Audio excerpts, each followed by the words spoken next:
আমার এসব সময় টময় নেই। আজকেই আমার স্ত্রীর সাথে আশীর্বাদ এঙ্গেজমেন্ট সব হবে। আর খুব তাড়াতাড়ি আমি ওকে বিয়েও করবো। দেখো বাবা, সমাজে একটা নিয়ম কানুন বলে। আরে কাকিমা, আপনি রাখুন তো আপনার এই সমস্ত পুরনো নিয়ম কানুন। স্ত্রীকে আমি বিয়ে করবো, তাই আমি কি চাইছি সেটা এখানে বেশি ইম্পর্টেন্ট। আজকে একটা মরা টিকটিকি পড়ে আছে, কালকে একটা মরা ইঁদুর পড়ে থাকবে। রোজ রোজ এসব নতুন নাটক হবে, আর তার জন্য কি আশীর্বাদের ডেট ক্যান্সেল হবে নাকি? আর আজকের জেনারেশন না এই সমস্ত কুসংস্কারে বিশ্বাসও করে না। আর আমার মনে হয় শ্রীও এসব মানবে না। কিন্তু বাবা দেখো,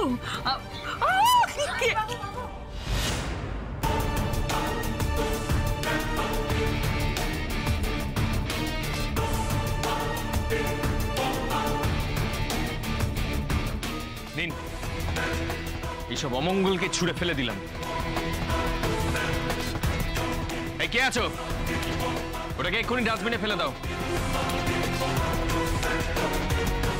আরে বাবা, মিউজিকটাকেও চালাও, মিউজিকটাকেও চালাও। এখানে মিউজিক কেন বন্ধ রয়েছে? আরে আপনারা যান, সবাই আপনারা সবাই নিয়ে নিজের মতো করে এনজয় করুন, যান খাওয়া দাওয়া করুন, যান যান যান, সবাই যান, সবাই যান। আমি আমি আমি বলি কি বিয়ান, সতীশ যখন চাইছে তখন আর এই সমস্ত ভাবার কোনো দরকার নেই, কেমন? আমি দেখি ওদিকটা। দিদি কিছু মনে করবেন না। মা,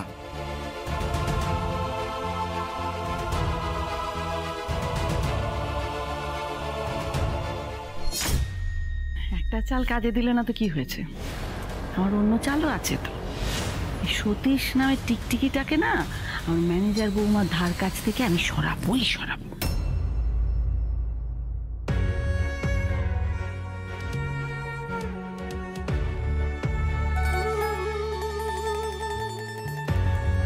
এগুলো সব সতীশ স্যার নিজের পছন্দ করে পাঠিয়েছেন আর বলেছেন ওনার পছন্দ মতো আপনাকে সাজাতে। বাহ, কি সুন্দর সব গয়না। আচ্ছা, গলার জন্য কি আছে? ওটা একটা সারপ্রাইজ, আমাকে বলতে বারণ করা হয়েছে। তাহলে এবার আমাদের শ্রী আর কদিনের মধ্যেই মিস শ্রী মজুমদার থেকে মিসেস শ্রী চ্যাটার্জি হতে চলেছে। আসতে পারি?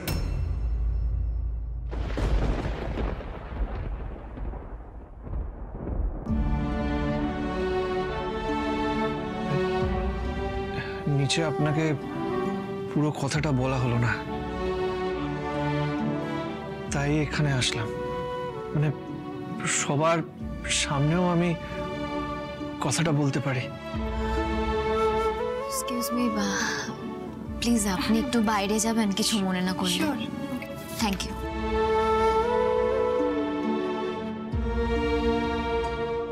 Thank you. আপনি কি বলবেন নতুন করে? আপনি দয়া করে মুখটা একটু বন্ধ রাখতে পারবেন? আপনি বুঝতে পারছেন না আজকের এই আশীর্বাদের অনুষ্ঠানটা আমার জীবনের কত গুরুত্বপূর্ণ একটা দিন। শুধু আজকের দিনটা গুরুত্বপূর্ণ না, আপনার পুরোটা জীবন আমার কাছে খুব গুরুত্বপূর্ণ শ্রী। আর তাই দেখুন, আপনি যা বলবেন আপনার প্রত্যেকটা কথাই আমার জানা। আমি সত্যি আপনাকে আমার খুব ভালো বন্ধু মনে করেছিলাম রাজ, আর মনে করেছিলাম বলেই কিন্তু আমার প্রত্যেকটা বিপদে আমি আপনাকেই ফোন করেছিলাম। আর এই কথাটা আমি অস্বীকার করতে পারবো না। আমি যখনই আপনাকে ফোন করেছি, যখনই আপনাকে আমার সঙ্গে চেয়েছি, আমার পাশে চেয়েছি, আপনি ছুটে এসেছেন আমাকে প্রত্যেকটা বিপদ থেকে উদ্ধার করতে। আমি চিরকৃতজ্ঞ হয়ে থাকবো সেই জন্য আপনার কাছে। কিন্তু এটাও তো অস্বীকার করতে পারবো না আজকে নিজের চোখে আপনার যে রিয়াকশনটা আমি দেখেছি। শ্রী, আপনি কিন্তু ভুল ভাবছেন। আমি ভুল ভাবছি না।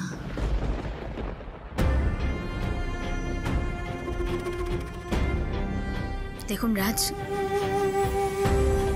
আমি কিছু ভুল বুঝছি না, আমার কিছু ভুল বোঝার নেই। বরং আপনি বুঝতে পারছেন না আজকে এই আশীর্বাদের অনুষ্ঠানের দিনে এই বিষয়গুলো নিয়ে কথা বলার মতো পরিস্থিতিতে আমি নেই। আমি কথা বলতে চাই না। আপনি হয়তো অনেকটা দেরি করে ফেলেছেন, হয়তো আমাদের অনেক আগে আলাপ হওয়ার কথা ছিল, হয়তো আমরা এই বিষয় নিয়ে অনেক আগে কথা বলতে পারতাম।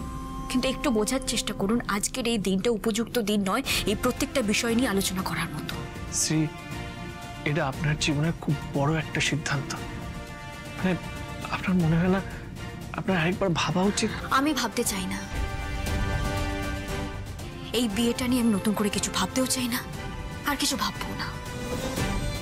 আপনি যদি সত্যি আমার প্রকৃত বন্ধু হয়ে থাকেন, এক মুহূর্তের জন্য যদি আপনি আমাকে আপনার বন্ধু বলে মনে করে থাকেন, আপনি নিশ্চয়ই আমার ভালো চান। আপনি নিশ্চয়ই চান এই আশীর্বাদের অনুষ্ঠানটা সুষ্ঠুভাবে সম্পন্ন হোক। আপনি নিশ্চয়ই চান না রাজ, আমার পরিবার, আমার বাবা মা, প্রত্যেকটা লোক কোনো বিব্রত বোধ করুক। এটা নিশ্চয়ই আপনি দেখতে চান না? একদম চাই না সেটা শ্রী, কিন্তু এখন মনের কথাগুলো ঠিক সময় যদি না বলা হয়। আমি এই জন্যই আপনাকে বলেছিলাম আমার থেকে অনেক দূরে চলে যান, আমার সামনে আসবেন না আপনি, তাহলে আজকের এই পরিস্থিতিটা তৈরি হতো না। আমি হাত জোর করে আপনার কাছে রিকোয়েস্ট করছি, প্লিজ আমার সামনে দাঁড়িয়ে না থেকে আপনি চলে যান এখান থেকে। আমি আপনার সঙ্গে এই বিষয় নিয়ে আর একটাও কথা বলতে চাই না। এভাবে আমার সামনে আপনি দাঁড়িয়ে থাকবেন না, চলে যান এখান থেকে।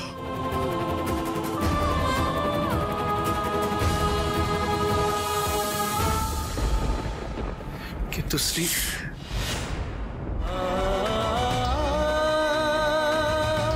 প্লিজ।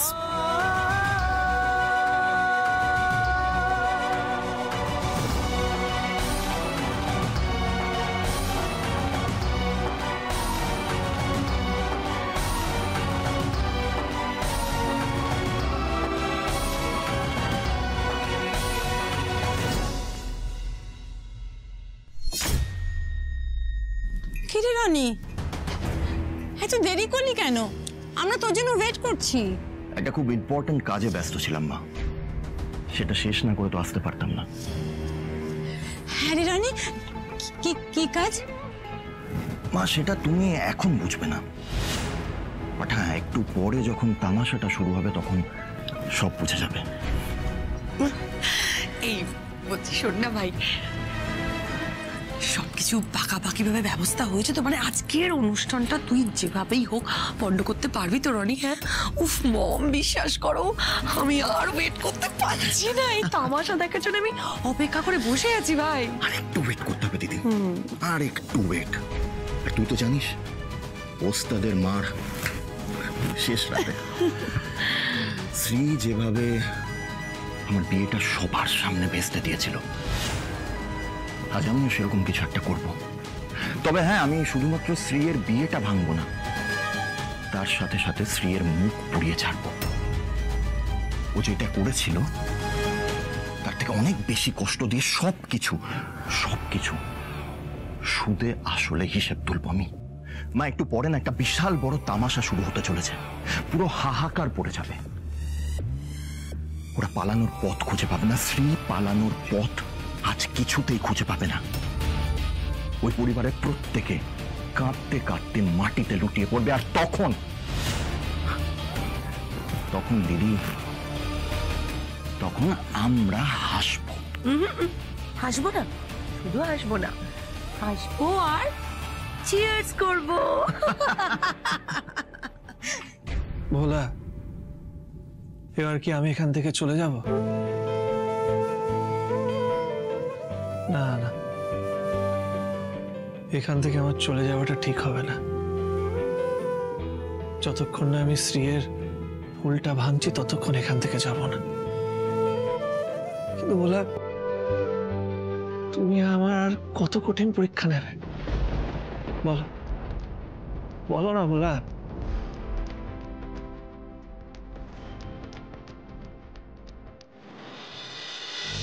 अंधेरा तेरा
থ্যাংক ইউ সো মাচ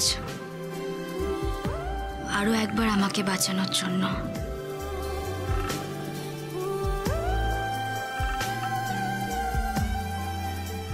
আপনি এখনো এখানে আছেন,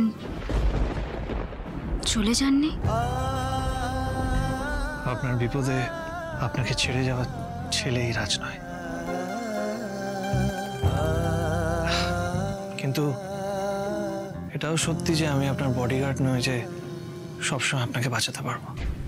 সতীশ, দেখতে পাচ্ছ রাসলীলা কিন্তু একদম জমে উঠেছে। হ্যাঁ, এখনো সময় আছে, রাস নিজের হাতে টেনে ধরো, নাহলে কিন্তু সবটা হাতের বাইরে বেরিয়ে যাবে। থ্যাংক ইউ রাজ, তুমি না থাকলে আজকে বড়সড় অঘটন ঘটে যেত। সীমার লাগেনি তো তোর? আমি কিন্তু এখনো বলছি খারাপ গ্রহ চক্র চলছে। হ্যাঁ, আজকের দিনটা কিন্তু খুব অশুভ।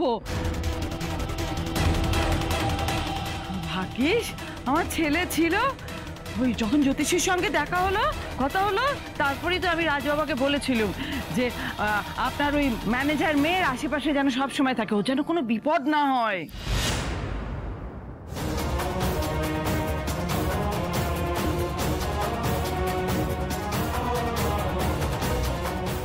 মা এসব কি বলছে? এমনিতেই স্ত্রীর এই নিয়ে খারাপ লেগেছে, এখন যেটুকু আশা আছে সেটাও না শেষ করে দেয়। আপনি আপনার মাকেও বলেছেন যে আমি ম্যানেজার? তাহলে আর 5টা বড় লোক ছেলের থেকে আপনিও আলাদা নন রাজ। আমি আপনাকে ভুল ভেবেছিলাম।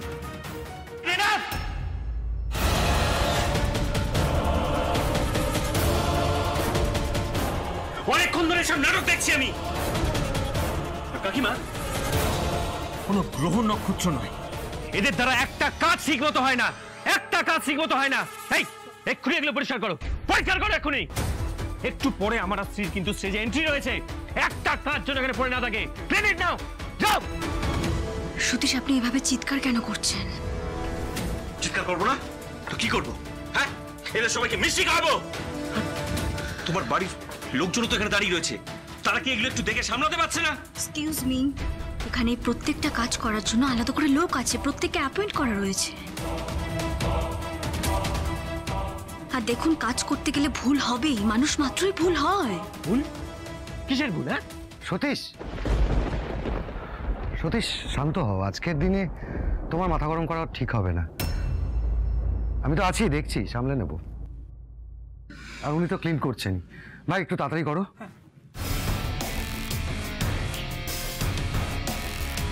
অলরাইট, আমি তোমার মুড এক্ষুনি ঠিক করে দিচ্ছি Shri.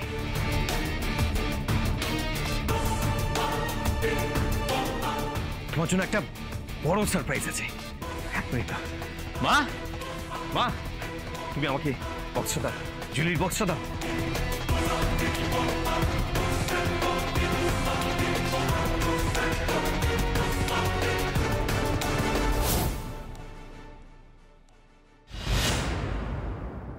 Look at this beauty.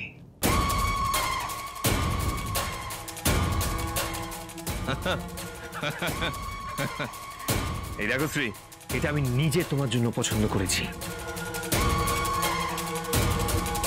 এটার দাম 4 লাখ টাকা।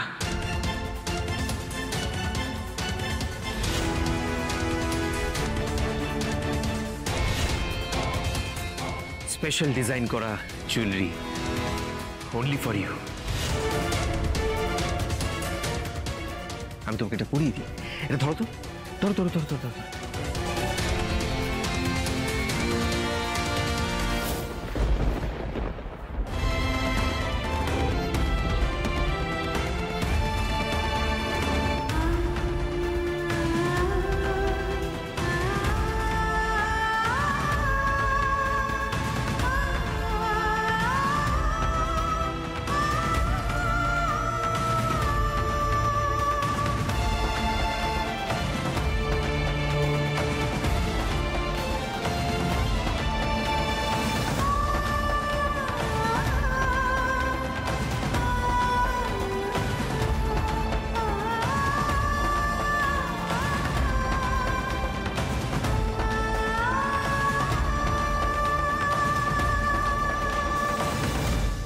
Now you are looking gorgeous.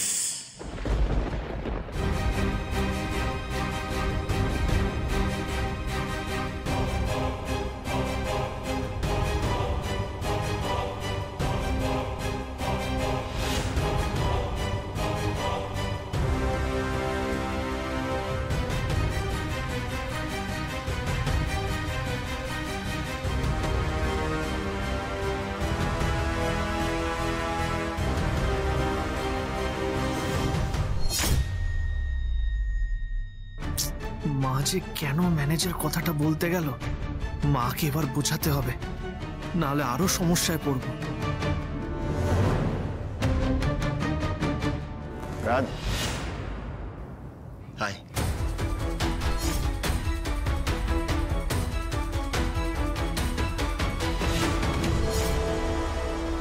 আচ্ছা রাজ, আমাকে একটা কথা বলো তো, তুমি কি শ্রীকে বাঁচানোর কন্ট্রাক্ট নিয়েছো নাকি এসব যা শ্রীকে টাচ করার একটা বাহানা?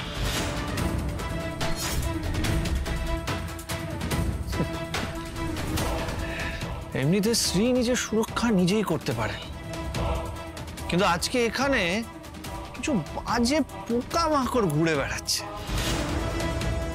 তাই শ্রী আমাকে দায়িত্ব দিয়েছে এই পোকামাকড়ের সাফাই করার। দেবো নাকি এক দুটোকে পিষে? রনি, রনি ছেড়ে দে, কিছু বলিস না, রাজকে কিছু বলিস না। কেন বলতো? ও তো শ্রীয়ের এখন বেস্ট ফ্রেন্ড। জানিস তো দিদি, শুনেছিলাম মানুষের বেস্ট ফ্রেন্ড নাকি কুকুর। তাই বোধহয় পেছন পেছন ঘুরঘুর করতে করতে এখানেই চলে এসেছে।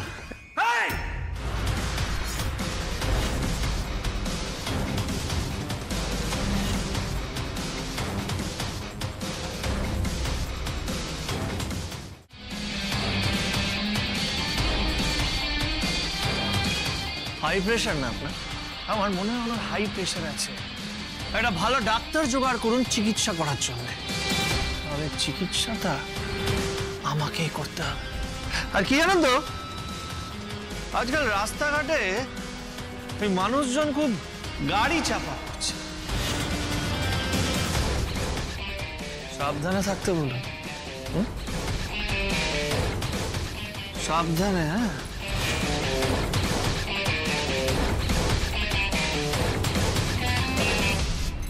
রনি, রনি এর সাথে একদম কথা বাড়াস না। এর কথার জবাব মুখে দেওয়ার দরকার নেই। চল না, আমাদের তো অনেক কাজ পড়ে আছে, অনেক কাজ করতে হবে। চল ভাই, চল রনি, চল চল।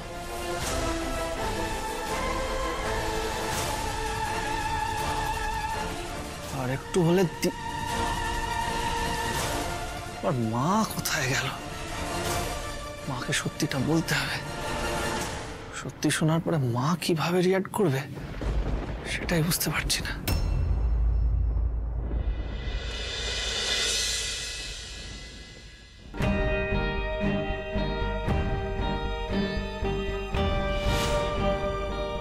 এই তো মা, জানি না তুলির সাথে আবার কি কথা বলছে। এই তুলি, তুই এখান থেকে যা, আমার মায়ের সাথে কথা আছে। কেন? তুই যা না। যা না, দাদা বলছে যা। যা। তোর কথাই তো বলছিল। এখানে সবাই বলা বলি করছে তুই কেমন করে হিরোর মতো এসে আমার ম্যানেজার বৌমাকে বিপদ থেকে রক্ষা করলি। আমি তুলিকে সেই কথা বলছিল। মা মা, এই ম্যানেজার ম্যানেজার বলা বন্ধ করো। মানে এতে না হিতে বিপরীত হবে। একই একটা সমস্যা হয়ে গেছে। কেন বাবা, কি হয়েছে? ম্যানেজার সামান্য একজন সেলস গার্লের কাজ করি আমি। মা, শ্রী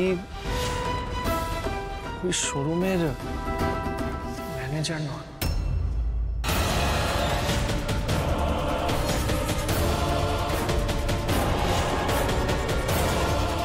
ম্যানেজার নয়?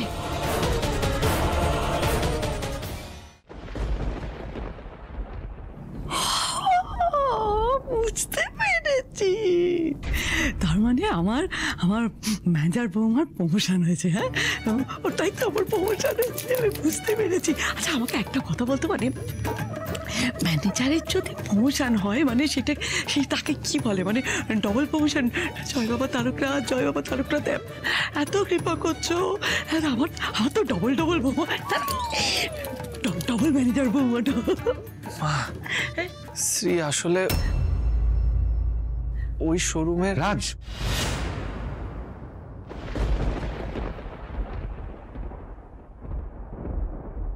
শুনে একটু দরকার আছে। বলছি একটা সমস্যা হয়ে গেছে, সতীশ ডাকছে, একটু চলো প্লিজ। প্লিজ তাড়াতাড়ি চলো প্লিজ। ঠাকুর ঠাকুর ঠাকুর ঠাকুর ঠাকুর রাজ বাবা, কি সুসংবাদ তুই দিলি আমাকে। তাই তো ভাবি, এত সাজসজ্জা, এত জাঁকজমক, ম্যানেজারের ওপরে কেউ না হলে কি করা সম্ভব? আর এখন ডবল ডবল ম্যানেজার। আর এই ডবল ম্যানেজার বৌমার জন্যে এবার আমার ডবল অ্যাকশন শুরু। এই আশীর্বাদের অনুষ্ঠান আজ আমি ভেঙে ছাড়ব। সতীশ বলো কি করতে হবে, আমরা এসে গেছি। আমি রাজকেও নিয়ে এসেছি। ভালোই করেছো। আমার মনে হয় এই কাজটা রাজ করতে পারবে।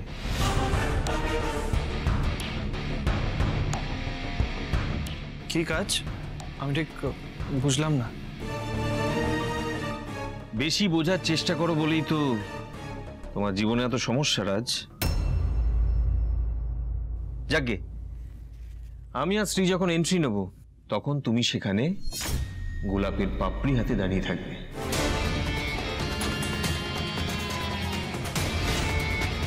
আর সুন্দর করে সেই গোলাপ ফুলের পাপড়িগুলো আমাদের দিকে ছড়িয়ে দেবে। দেখো ভালো ভালো ছবি আসে যেন। কি পারবে তো? আমিও ছবি তুলবো, খুব মজা হবে, বলো।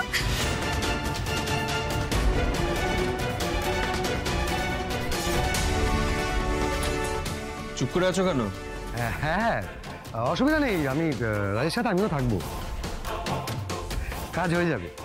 কিন্তু রাজ, আজ জামাই যা বলবে মেয়ের বাড়ির লোকেদের সবকিছু মেনে নিতে হয়। উপায় নেই, আমাদের হেল্প করার মতো আর কেউ নেই। মেয়ের বাড়ির কাছে তো আমি কোনো ডিমান্ডই করিনি। এই সামান্য কয়েকটা কাজ বলছি, তাও দেখছি সবাই পিছিয়ে যাচ্ছে।